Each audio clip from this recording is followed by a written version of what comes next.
Well, unfortunately, the Miami Marlins season has come to a close in the wild card series, and we got swept by the Philadelphia Phillies in the wild card series 2-0.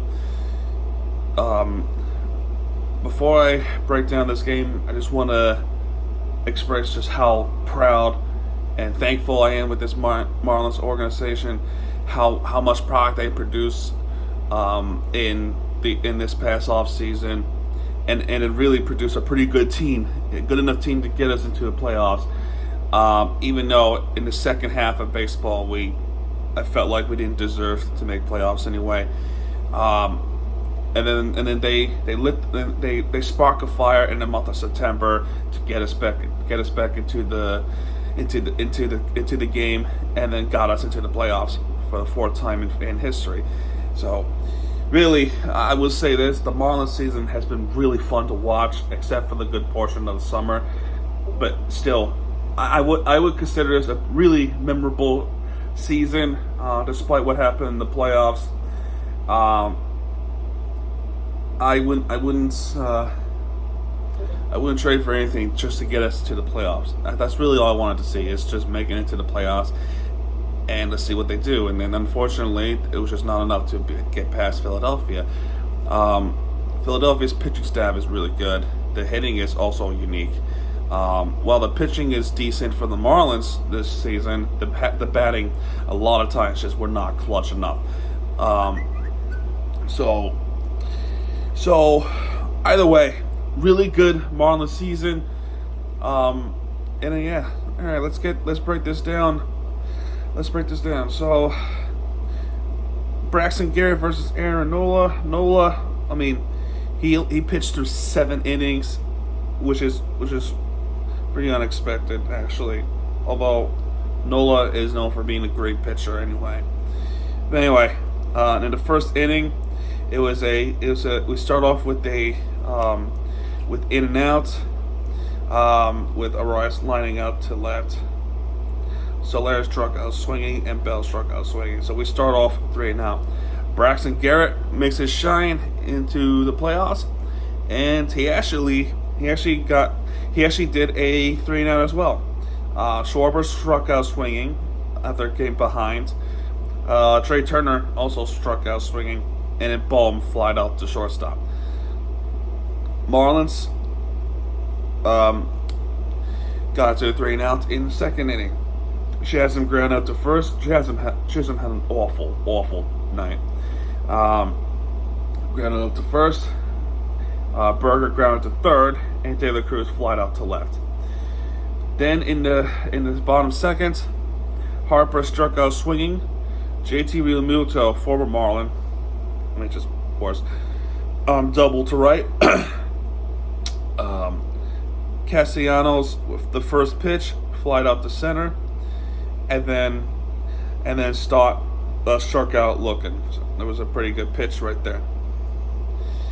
Then a pretty good, well, actually, Sanchez flied out to left. John Birdie doubles after Pache nearly catching the baseball was just a little bit out of reach, and the ball went to the ground.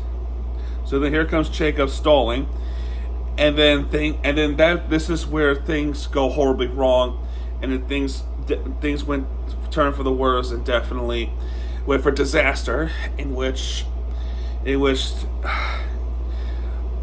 What happened was there was a second out in between at bats with Jacob Stallings, because John Birdie's base running was just awful, and he was caught in a pickoff trying to go to third.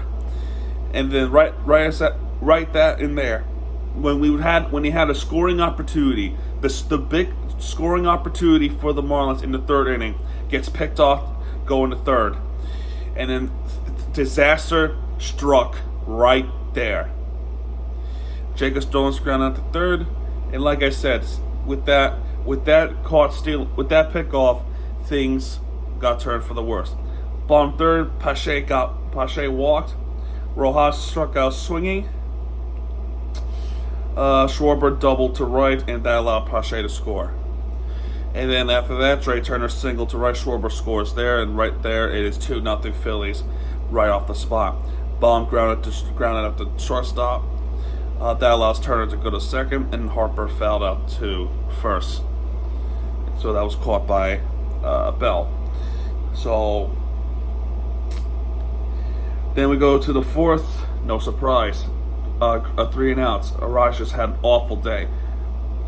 Bottom of the fourth. We bring in David Robertson because Garrett was relieved off. My question is, why bring Robertson to this moment? Why? That makes no sense to bring him in this early.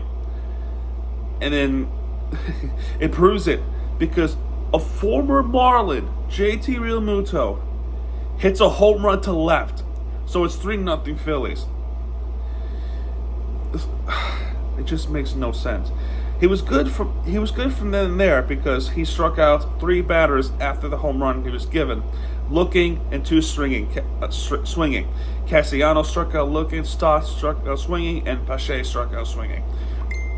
Top of the 5th, Jazz struck out looking, and as much as I want to bring, not that I'm not blaming ourselves, but I want to blame part of it to the umpires, and you guys would agree with me. Phillies got some bad calls as well, but the Marlins got more of the bad calls. I'm not exaggerating. I'm really not exaggerating when I'm telling you this. I'm not trying to be a homer. I'm telling you what I saw. This umpiring crew is calling strikes that are literally off the zone in a way. Jazz was the victim of it. It was bad. It was really bad. But it gets worse. It really does get worse. Berger hit a single to center, which he goes to first. Then De La Cruz works a walk. And then here's another pitch that was definitely not a good one. Sanchez, I don't care what ESPN says, it was in the zone. That was bottom of the zone. That zone, like not even bottom of the zone, it was below the zone. Like it was below the zone, the pitch. You can hear Sanchez freaking out, screaming at the umpire. Like what are these calls? What are these calls? It's terrible. This umpiring crew is a disgrace. They should not work a playoff game ever again. This is one of those reasons why I didn't want to do the recap last night. Because after the Inter Miami video, I wanted to go to bed, compose myself before I get even more pissed off of what's going on here. And then, with runners at first and second, we needed to get something in. What happens in that end of the at bat? Ground out double play. Oh my God.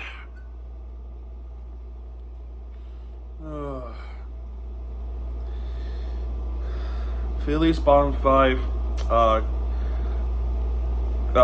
3 and out. Rojas ground out to third. Schwarber struck out swinging, and Turner flied out to left, or right rather. Top of the 6th, Birdie was hit by a pitch, and good opportunity there, right? You know, because he's a fast runner. He can do anything. However, remember the awful base running? Not entirely Birdie's fault this time, because guess what happened? Stallings, double play.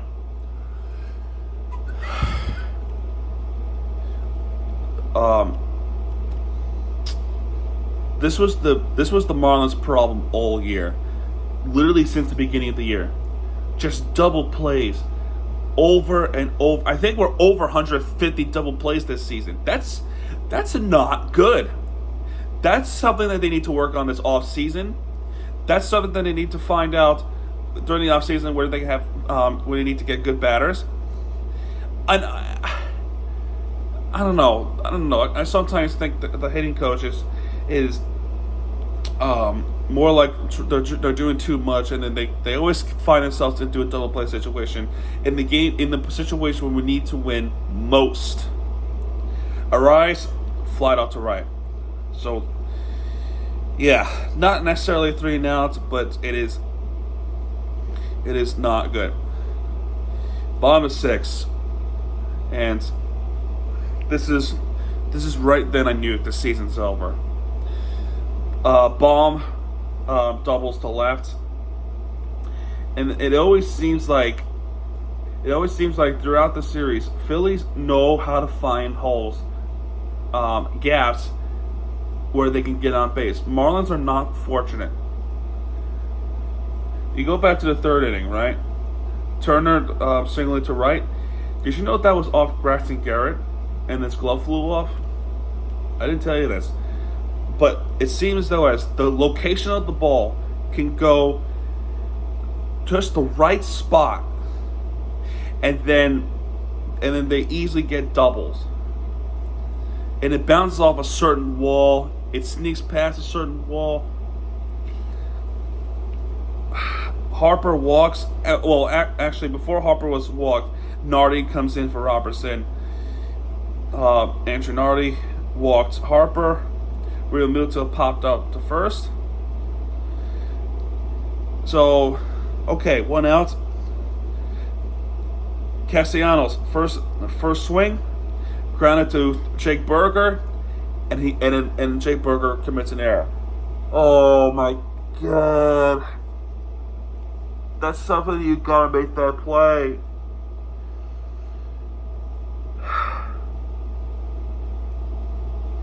And then guess what happens next? I swear to God, guess what happens after a brief, long pitching meeting to Andrew Nardi? Seriously, I want you to guess what comes after next. First pitch, Stott, grand slam. Every out matters. And Burger feeling that error like that is what is, and the base running of Birdie was not great either, but that error certainly cost us a wild card, because after that, Stott hits a grand slam, and next thing you realize, it's 7-0 Phillies. I just don't get it. They say we have the best pitching, but really, our pitching has been so inconsistent all year, and especially in the moments like this where it's so important. And honestly, it's just putting in Robertson and Nardi, and especially Robertson too, where it starts off his outing starts off with a home run. It just feels like a detriment to the pitching staff. And Nardi being really good this past September, really not good this time. I get it. I totally get it though, because these guys never pitched a playoff game in their lives. Some of them didn't, and the nerves are just there. It's not good when they're nervous. They're not calm enough. They're in the Philly crowd. They are there. When they're there, they make bad mistakes, just like this one. 7-0. It just becomes a detriment to this game. At that point, I knew it was over. I knew this game was over. Pache grounded out to shortstop, and Rojas struck out swinging. It was too late. That could have been a double play with the Stott, but no, it was a grand slam. Marlins, Soler single to left. Bell grounded to a fielder's choice. So they end up getting Soler instead. Jazz with the pretty good at bat. So what does Jazz do? He flies out. He flies out of center. Oh my goodness. And then Burger grounded the fielder's choice. Bell out at second. So no runs there. Story of the game. Andrew Nardi is still pitching. Kyle Schwarber struck out looking. And then Jack Waugh comes in. Trey Turner doubles to center. Bomb grounded up to shortstop. Harper was intentionally walked, and Real Muto flied out to left. Okay. Top of the 8th, 3 outs. De La Cruz flied out to center. Actually, Kirk Keurig comes in for Nola. This playoffs, Phillies didn't even use much of the pitching like the Marlins did. De La Cruz flied out to center. Sanchez struck out swinging, and the birdie flied out to center. And then Tanner Scott comes in for Miami. 3 outs for the Phillies. Castellanos flied out to center. Stott struck out swinging, and Pache grounded to second. Soto comes in for the Marlins. This is top of the 9th now. Xavier Edwards comes in pitch hitting for Jacob Stallings, and he hits a single. Okay, not bad. And then, of course, Arias just not having himself a day. Grounded to first.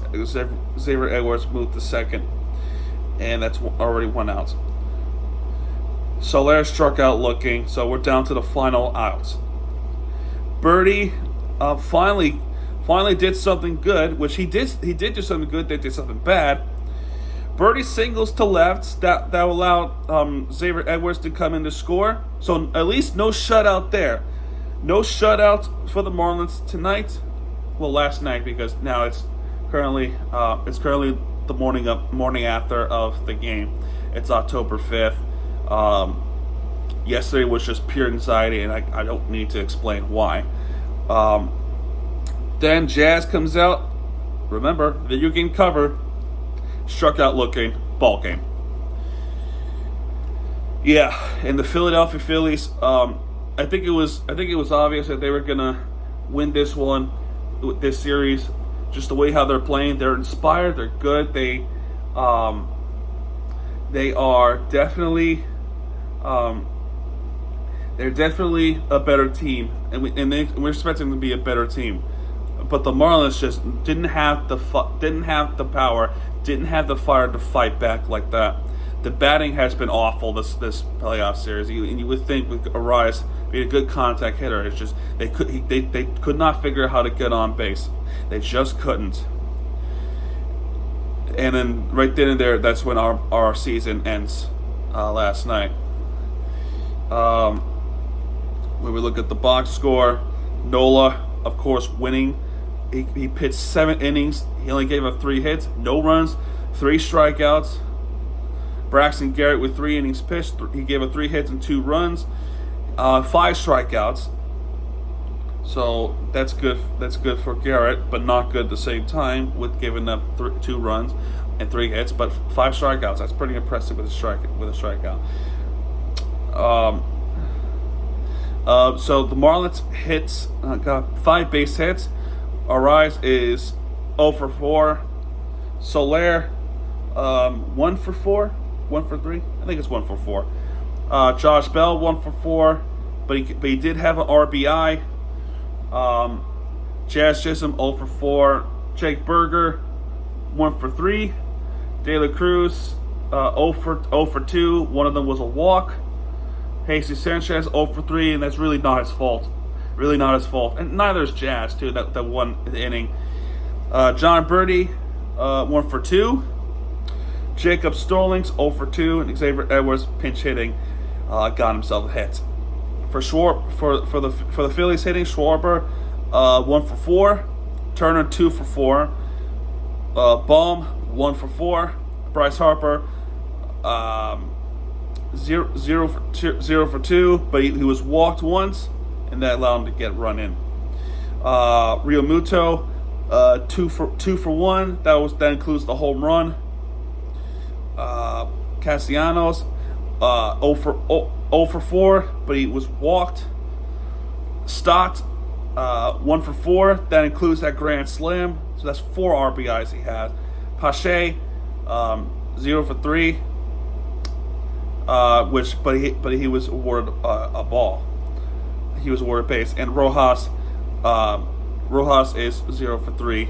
They had 7 hits, 7 runs, 7 hits, 7 RBIs, 2 home runs, and 12 strikeouts. Marlins only had 6 as a team stat. So, yeah, that's pretty much it. The Marlins pitching, I don't need to explain much. So yeah,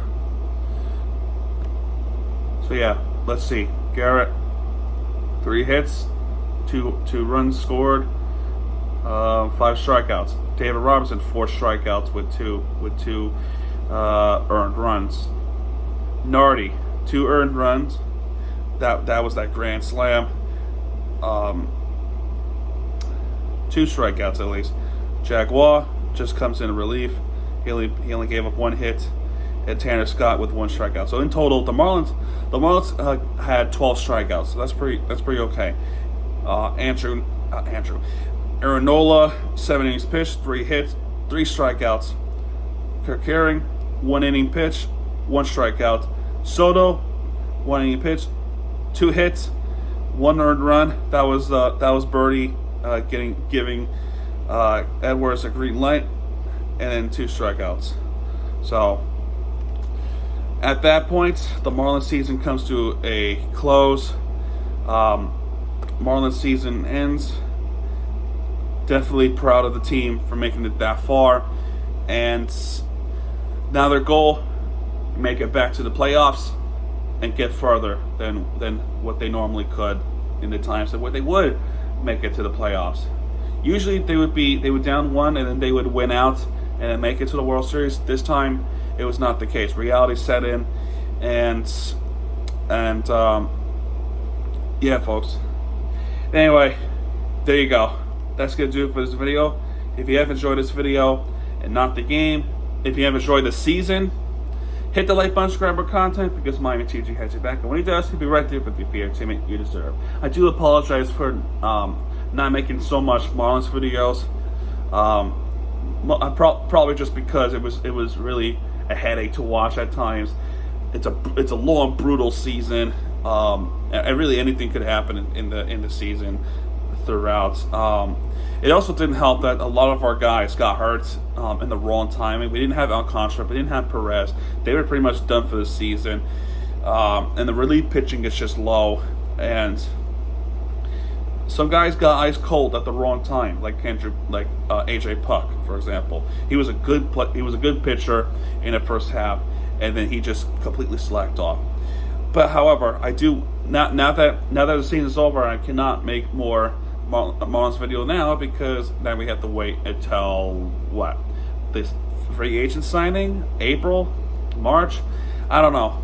The reason why there was not too many Marlins videos is, well, the fact that I've been talking about the Heat and Panthers so much, and I've been talking about Inter Miami so much, and now I'm talking about football so much, which is now is going to be the main focus, football. Although soccer, would you believe that Inter Miami's playoffs is still alive?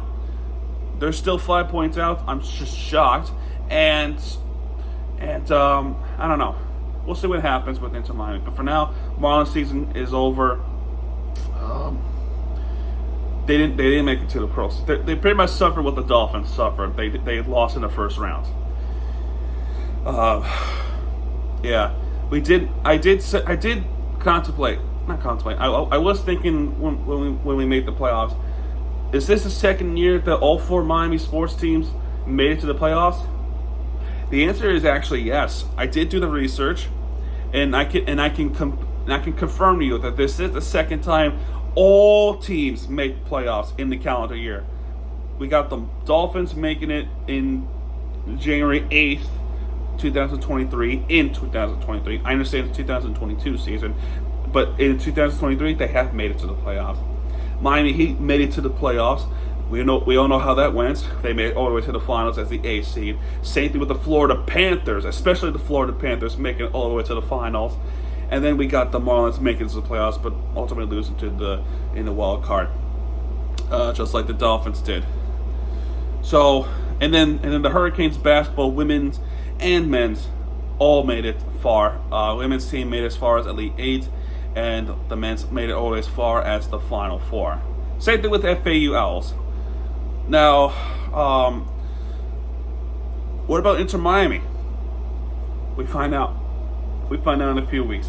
Personally, I don't think they can make the playoffs. I don't think there's going to be history in 2023 where all 5 of them make it to the playoffs. But I don't know. I mean, you never know. But anyway, folks, there you go. Even though we didn't do much Marlins videos, thank you guys for tuning in these videos. Definitely going to have a couple of days break.